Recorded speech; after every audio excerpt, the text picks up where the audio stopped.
Welcome. Today we will begin reading The Wind in the Willows by Kenneth Grahame. Chapter 1. The River Bank. The mole had been working very hard all the morning, spring cleaning his little home, first with brooms, then with dusters, then on ladders and steps and chairs, with a brush and a pail of whitewash, till he had dust in his throat and eyes, and splashes of whitewash all over his black fur, and an aching back and weary arms. Spring was moving in the air above and in the earth below and around him, penetrating even his dark and lowly little house with its spirit of divine discontent and longing. It was small wonder, then, that he suddenly flung down his brush on the floor, said, "Bother!" and "Oh, blow!" and also, "Hang spring cleaning!" and bolted out of the house without even waiting to put on his coat. Something up above was calling him imperiously, and he made for the steep little tunnel which answered, in his case, to the gavelled carriage drive owned by animals whose residences are nearer to the sun and air. So he scraped and scratched and scrabbled and scrooged, and then he scrooged again and scrabbled and scratched and scraped, working busily with his little paws and muttering to himself, "Up we go, up we go!" till at last, pop! His snout came out into the sunlight, and he found himself rolling in the warm grass of a great meadow. "This is fine," he said to himself. "This is better than whitewashing."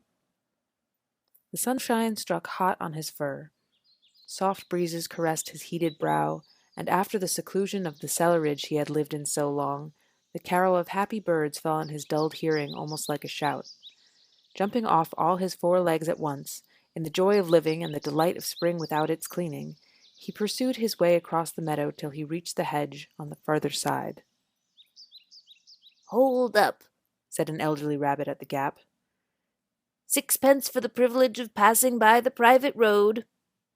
He was bowled over in an instant by the impatient and contemptuous mole, who trotted along the side of the hedge, chaffing the other rabbits as they peeped hurriedly from their holes to see what the row was about. "Onion sauce," he remarked jeeringly, and was gone before they could think of a thoroughly satisfactory reply. Then they all started grumbling at each other. "How stupid you are! Why didn't you tell him?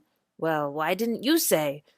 You might have reminded him," and so on, in the usual way, but of course it was then much too late, as is always the case.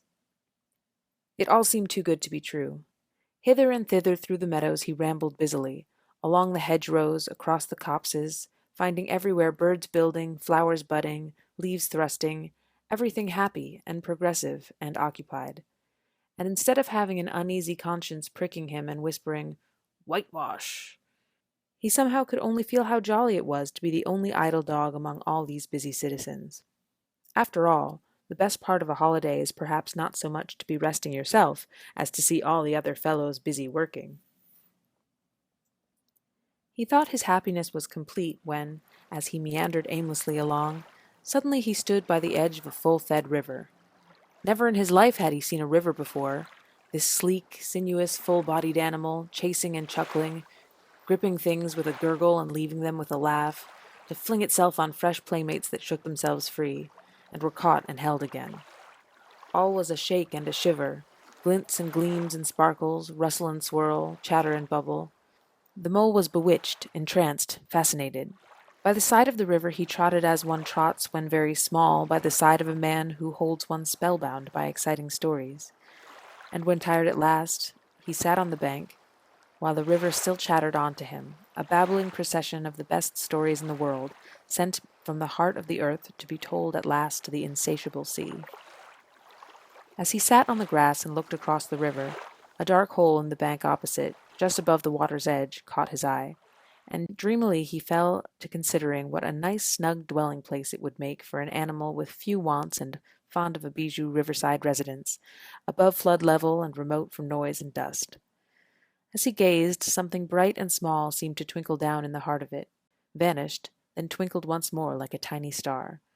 But it could hardly be a star in such an unlikely situation, and it was too glittering and small for a glowworm.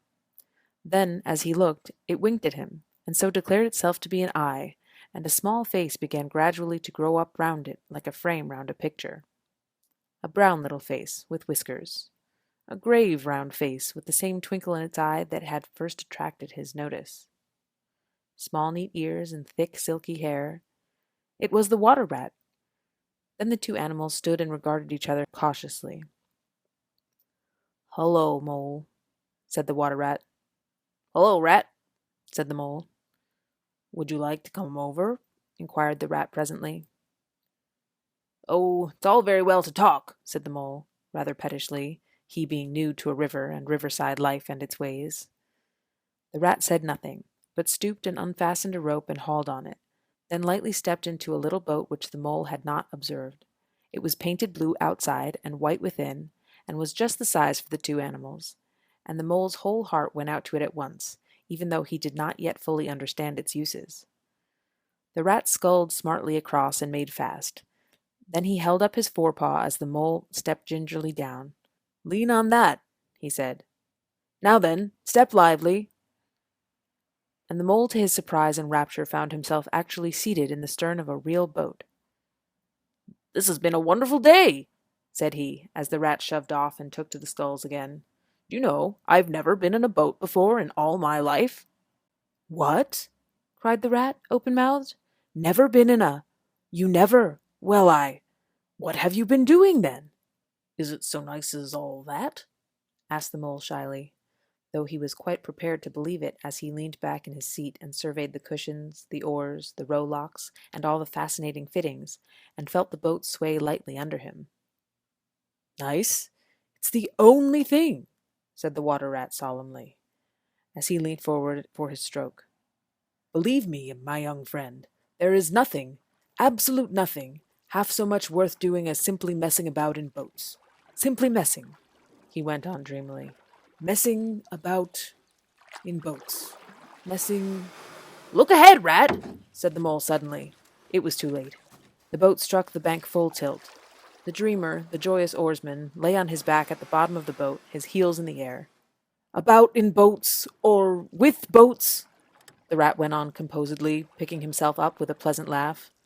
"In or out of them, it doesn't matter. Nothing really seems to matter. That's the charm of it.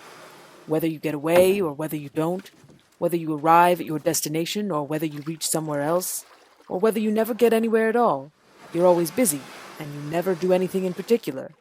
And when you've done it, there's always something else to do, and you can do it if you like, but you'd much better not. Look here.